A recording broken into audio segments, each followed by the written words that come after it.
정치권 뒷이야기 알아보는 정치톡톡 시간입니다. 오늘은 정치부 이병주 기자 나와 있습니다. 어서 오세요. 저희가 앞서 여야 공방 기사 봤는데 오늘 한글날이었단 말이에요. 근데 한글날을 두고도 여야가 공방을 벌였어요? 네, 맞습니다. 한글날을 맞아서 여야 대변인 모두 관련 논평을 내놨습니다. 예. 모두 한글을 창제한 세종대왕의 애민 정신을 본받겠다는 다짐을 밝혔는데요. 그 내용을 자세히 보면 상대당을 견제하는 내용이 담겼습니다. 우선 여당은 위기에 처해 있는 지금의 민생에 국회가 더 집중해야 한다면서 국민의힘과 윤석열 정부는 더 국민들의 삶 속으로 들어가 민생 대책을 마련하겠다고 밝혔습니다. 책임 여당의 면모를 강조한 거죠. 그러면 민주당은 한글날에 무엇을 가지고 여당을 공격했습니까? 네, 반면 민주당은 한글과 막말 논란을 연결시키면서 정쟁을 이어갔습니다.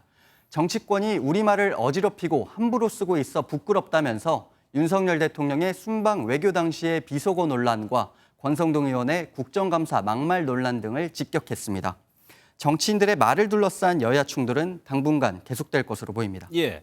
또 하나 쟁점이 여가부 폐지 문제인데 이재명 대표의 발언이 나오면서 이것이 내관이 될 수 있다는 전망도 있어요. 실제 좀 어떻게 예상하고 있어요? 네, 맞습니다. 지난 6일이었죠. 행정안전부가 여성가족부 폐지를 공식화했습니다.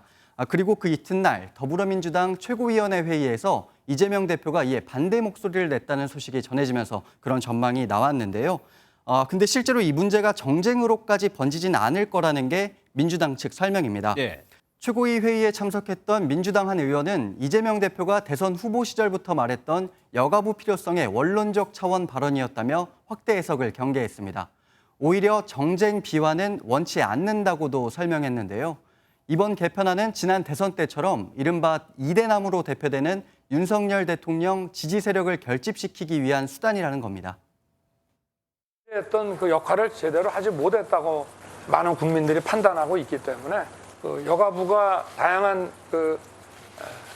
이런 국가의 그 행정 수요에 부응하게 말씀하신 대로 여당의 정치적 목적이 있다는 건데 그러면 민주당은 어떻게 대응하겠다는 거예요? 일단은 대응을 최소화한다는 방침입니다.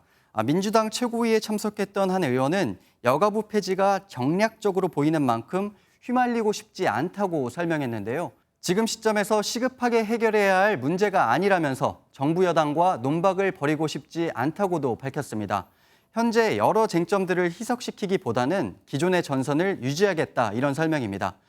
다만 입법 과정에서 언젠가 논의가 있을 수 있는 만큼 민주당 여가위 소속 의원실에서 여가부를 강화하는 내용의 법안을 준비하며 실무적으로 대응한다는 방침입니다.